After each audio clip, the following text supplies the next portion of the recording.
ታዲያ እንዴ? ቆይ ማሚ እንዴት ነው አለመውለድ የምችለው? አርግዣለሁ እኮ።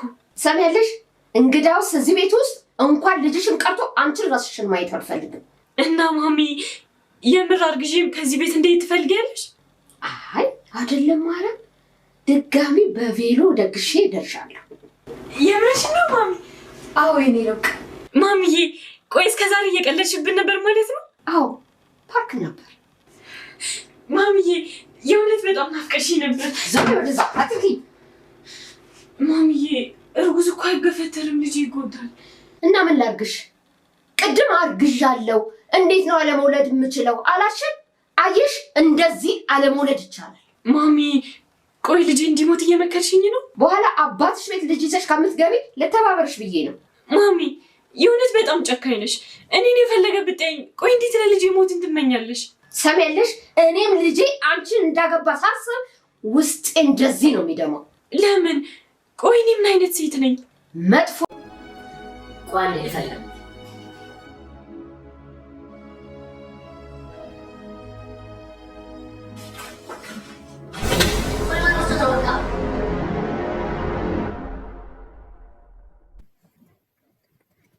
ሰላም ጤና ይስጥልኝ ውድ የርብቃ ድራማ ቤተሰቦች እንዴት ናችሁልኝ? እንኳን ወደ ቻናሌ በሰላም መጣችሁ።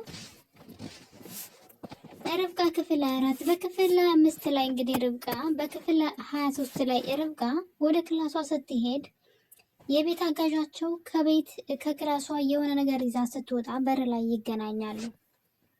እናም እንግዲህ ሁላችንም እንደውም በዛ ቅጽበት ምናልባትም በእጇ የያዘችውን ምን እንደሆነ ትጠይቃታለች። ከጉድም ትተርፋለች ርብቃ ብለን እየጠበቅን እያለ ርብቃ ግን ነገሩን አበላሽተዋለች። አሁን ላይ ርብቃ ድራማ ትንሽ እያስጠላ የመጣ ነገር አለ። እሱም ደግሞ የርብቃ እንዝላልነት ነው።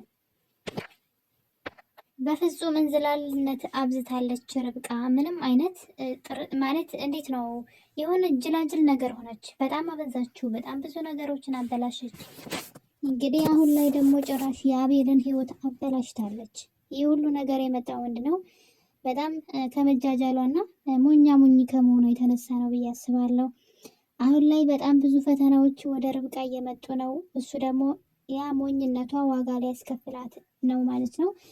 እዩ በዛ በኩል አጥምዷታል። ማዘሯ በዛ በኩል ልጅሽን እዚህ ቤት አትወልጅም ያለዛ ግደዩ እያለቻት ነው። በሌላ በኩል ደግሞ የአቤልን ሕይወት አበላሽታለች። አቤል የአባቱ ውርስ የሆነን ወረቀት ቤት ውስጥ እንግዲህ አስቀምጦ ነበረ። ነገር ግን ይህን ሞኝነቷን ተጠቅሞ እዩ አቤልን ችግር ውስጥ የሚያስገባ ወረቀት አለ። አቤል እንዲያስተካክለው ደጋግሜ የጠይቀውም እሱ ግን ሊያስተካክለው አልቻለም። ስለዚህ እኔ ላስተካክልለት፣ ልጅሽን ያላባት ማሳደግ አይከብድሽም ወይ ያለ እንግዲህ ርብቃ ውስጧ እንዲፈራና እንድታምነው ሲያደርጋት ነበረ።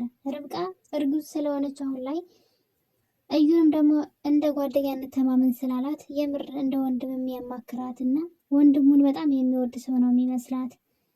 ነገር ግን የሷ ሞኝነት ነው ሁላ ማለት ነው። ምንም አይነት ብልጠት ቢያንስ ተምራለች አይደለም? ስለምን እንደሆነ ወረቀቱ እንኳን ቀና ብሎ ማየት የሰውን ንብረት አንስቼ ስሰጥ ወረቀትን ያክል ነገር ከሱ ፋይል ላይ ወስጄ ስሰጥ ምን ሊፈጠር ይችላል የሚል እንዴት ልታስብ እንዳልቻለች ግራ ገብቶኛል። እኔ ራሱ ማለት እንዴት ነው ነገሩ? እንደዚህ የሚቻላል እንዴ? አለማሰብም ይቻላል እንዴ? እንደው ዝም ብለው በጭፍን ነው እንዴ? እዩ እንደምታዩት እንግዲህ ቤት ውስጥ ሆኖ ድራማውን እየሰራ ነው። በተለይ አሁን ላይ ደግሞ በጣም መጥፎ ነገርን ለርብቃ አዘጋጅቶላታል።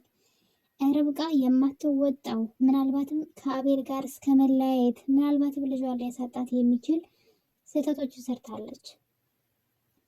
ሌላው ይቅርና እንግዲህ እዩ ካሜራ ጥምዶ እሷ ወረቀቱን አንስታ ስትወስድ የሚያሳይ መረጃ ይዞባታል። ያንን ካሜራ የቤት አጋዣቸው እንድታመጣው ወደ ክላሳቸው ልኳት ድንገት ርብቃ ከውጭ ትመጣና በሩን ስትከፍተው ልጅቷ ከኋላ የሆነ ነገር ደብቃለች። ልክ በሩ ሲከፈት በጣም ደንግጣ ስለነበረ ርብቃ ምን ሆነሽ ነው እንደዚህ ደነገጥሽው? ምን ትሰሪያለሽ ከኔ ክፍል እያለቻት ምንም እያለች ልጅቷ እየተተባተበች ነበር። የሆነ ነገር እንዳደረገች እኮ ግልጽ ነው። ነገር ግን ዝም ብላት ነበር ያስወጣቻት። ጭራሽ ምን ፈልገሽ ነው? ብር ፈልገሽ ነው ልስጥሽ? እንትን ፈልገሽ ነው እያለች ትመጸዳደቃለች ልጅቷን ከመጠራጠር ይልቅ።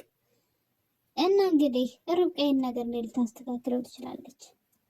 ይህን የመሰለ ፍቅር በመከራ ያገኘችውን ዋጋ ከፍላ ያገኘችውን የአቤልን ፍቅር ታጣዋለች ማለት ነው፣ በራሷ እንዝላልነት ደግሞ ልጇንም ጭምር። ምክንያቱም እዩ ፎክሯል። እዩ እንግዲህ አዲስ እቅድ አመጥቷል። ወረቀቱን ርብቃ እንድትሰጠው ካደረገ በኋላ ርብቃን ደግሞ በካሜራ አጥምዶ እሷ ሰርቃ እንደወሰደችው የሚያሳይ መረጃ ይዞባታል። በሌላ በኩል ደግሞ ከመቲ ጋር እንደ አዲስ ታርቋል። ከመቲ ጋር መታረቅ ያስፈለገው ምንድን ነው? ይሄ መረጃ ይሄ ወረቀት ማለት ነው የውርስ ወረቀት ነው። የአቤል የአባቱ የውርስ ወረቀት የአቤል ንብረት ነው። ነገር ግን ስሙ አልተጻፈበትም አቤል። ለዛም እንግዲህ ምስክር ያስፈልጋል። ማለት ሚስት ልትኖረው ይገባል። አንድ ሰው ባለትዳር ሊሆን ይገባል አይነት ነገር ብቻ እንደዚህ አይነት ጣጣ አለው። አልገባኝም። በዛ የተነሳ እዩ እንግዲህ በዚህ ፍጥነት ሄዶ ከመቲ ጋር ታርቋል። ምክንያቱም መጀመሪያ ሪችን ነበር ያስበው። ሪችን ምስክር እንድትሆነው ለሆነ ነገር አስቦ ዝም ብሎ ሸፋፍኖ ሊጠይቃት ነበረ። ነገር ግን ፈርቷታል። ምክንያቱም ሪች ቀልድ የሚባል ነገር አታውቅም። በጣም ቆፍጣናና ጎበዝ ልጅ ናት። እንደምናየው ርብቃን እንኳ ስትመክራት መጀመሪያ ጊዜ ተይ ለእዩ ሁሉንም ነገር አትንገሪ፣ አትመኒ፣ ተይ አትመኙ ብላት ነበረ። እዩን ብዙም አትወደውም። እንደውም የሚያደርጋቸውን ነገሮች ሁሉ ትከታተለዋለች።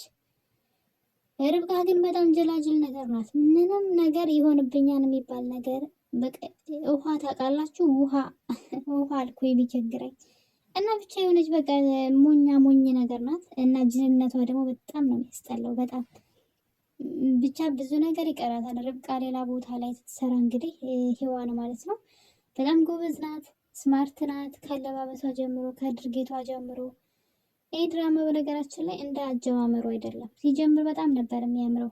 የተወሰነ ሰዓት ርብቃና አቤል ሊቀራረቡ እስከ ጀመሩበት ሰዓት ድረስ አሪፍ ነበረ። ከዛ ግን እያስጠላ ነው የመጣው። በዛ ላይ ተንዛዛ። ምንም አይነት አስተማሪ ነገር የለውም። ስትጃጃል ነው የምናያት። ለምሳሌ ማዘሯ አብዝታ እየጠላቻት ነው። ምክንያቱ ውስጥ ጠይቃት አትነግራትም። ነገር ግን የሆነ ነገር ስታወራ ማዘሯ የሆነ ፊት ማለት ለምሳሌ ልጅሽን እዚህ ቤት አትወልጅም፣ እዚህ ቤት እንድትወልጅ አልፈልግም ስትላት እና ማሚዬ የት ልውለድ አለቻት።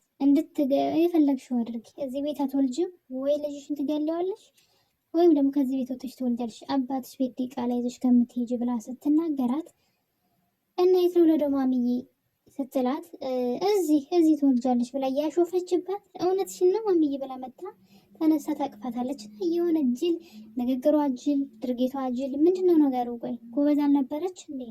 እኔ ሳውቃት በጣም ጎበዝ ነበረች። እና የሆነ ድራማውን እንትን አለ። ብቻ ርብቃ ነቃቤ ማለት እፈልጋለሁ በዚህ አጋጣሚ። እንወድሻለን ግን ነቃቤ። እንደውም መቲ ትሻላለች። የሆነ የመስራት ችሎታ የላትም፣ ግን ፊቷ ቢያንስ እንትን ይላል። ፊቷ ይስባል። የሆነ ጅል ያለች አይደለም፣ ጀለል ያለች አይደለችም። ፊቷ የሆነ የምትሰራ ሪችን ያዋት። እስኪ ሪች በጣም ነው ደስ የምትለው፣ ጎበዝ ናት። ትቆጣለች ምናምን። ፊቷ ብቻ እንትን ጅላጅል አይደለም። ይችኛዋ ግን ስትጃጃል ነው በቃ ከሁሉም ጋር ሞኝ ነገር ነው የምታደርገው። እና ያ ደግሞ ገደል ነው የሚከታት። ከሰራተኛዋ ጋር አፍ ትካፈታለች፣ ከእናትየዋ ጋር አፍ ትካፈታለች፣ ከእዩ ጋር ትካፈታለች። ከሪች ጋር ራሱ እንደነሱ አትካፈትም። ሪች ምክንያቱም ቆፍጣና ናት። ኖ ይሄ አይሆንም ይሄ ይሆናል ብላ የምትነግራት ስለሆነች እሷ ጋር ሄዳ አትሞላፈጥም። እና እኔ መሞላፈጧ ደግሞ ዋጋ ላይ ያስከፍላት ነው ማለት ነው። እና እንግዲህ አሁን ላይ ወጥመድ ውስጥ ገብታለች። ማዘሯ ልጅሽን አስወጪ ያለቻት ነው። ከልጄ በልጅ እንድታስሩ ልጅን አልፈልግም እያለች ነው። በሌላ በኩል ርብቃ ለዩ የሰጠችው ወረቀት አቤል አሁን ላይ በስሙ ሊያዞረው ፈልጎ ጠፍቷል። ምክንያቱም አቤል አንድ ሀሳብ መጣለት። እኔና አንቺ እንጋባለን፣ ከዛ በኋላ ነው እነሱ በወረቀት ስለተጋቡ ማለት ነው። ለዛ ወረቀት ምስክር ያስፈልጋል ይላታል። እናም ወረቀቱን ማሰራት አለብኝ የአባቴ ውርስ ወረቀት ነው ብሎ ከጠየቃት በኋላ ምንድነው የሚያስፈልገው ታዲያ ለምን አታደርግም እንደዛ ስትለው ምስክር ያስፈልጋል ትለዋለች። እዩ እኮ አለ። አይ እዩ ለቁም ነገር አይሆንም፣ በዛ ላይ አይሆንም፣ እሱ አንቺ እንደምታስቢው አይደለም፣ ግን እኮ አንቺ አለሽ ብለው እንግዲህ እሷ ሚስት ስላለሽ እንደውም አንቺ የተሻለ ነው ብለው በሀሳቡ ከተስማሙ በኋላ ወረቀቱን ሊያመጣ ሄደ አቤል ማለት ነው እንግዲህ ወደ መሳቢያ ቦታ። እናም አቤል ሲፈልገው ርብቃ ለዩ እንደሰጠችው እያወቀች ወይ ሰጥቼዋለሁ ለወንድምህ ሊያስተካክለው ፈልገው አላለችም። ዝም ብላ ታየዋለች። አገኘኸው ትላለች አውጥታ ከሰጠችው በኋላ እና አቤል በነገሩ በጣም ተናዷል። ወረቀቱ የት ሊሄድ ቻለ? ማን ሊወስደው ቻለ ብሎ በጣም ተናዷል። እና ያደረገችው ነገር እንዴት ይቅር እንደሚያስብላት አላውቅም። በምንም ነገር አታስተባብለውም። አቤል እዩ ራሱ ያጋልጣታን ቪዲዮ ልኮ ለአቤል እና ፈጣሪውን ርብቃ ግን ጀለል አትበይ ነቃ በይ ማለት ፈልጋለሁ። እና የኔ ተወዳጆች ርብቃ ድራማ ክፍል 4 ላይ እንግዲህ ይህን ይመስል ነበረ። በክፍል 5 አቤል ርብቃን ምን ሊያደርጋት ይችላል ማለት ትንሽ አስቸጋሪ ነውና ብቻ ትንሽ ያስፈራል። ፍቅራቸውን እንዳያበላሽባቸው እንዳያለያያቸው ማለት ነው። ሪች ግን የሆነ ነገር ማድረግ አለባት። ይሄን ነገር ማለት ነው። ይሄን እንኳን እንዳደረገች ለሪች አልነገረቻትም። እኔ እኮ እዩን እንዴት እንዳመነችው ነው ግራ ይገባኝ። ብቻ ትልቁ ወጥመድ ውስጥ ገብታለች። በቀጣይ ክፍል አቤል ምን ሊወስድ ይችላል? አብረን የምናየው ይሆናል። እስከዛው ድረስ ቸር ቆዩልኝ። እወዳችኋለሁኝ። ባይ ባይ።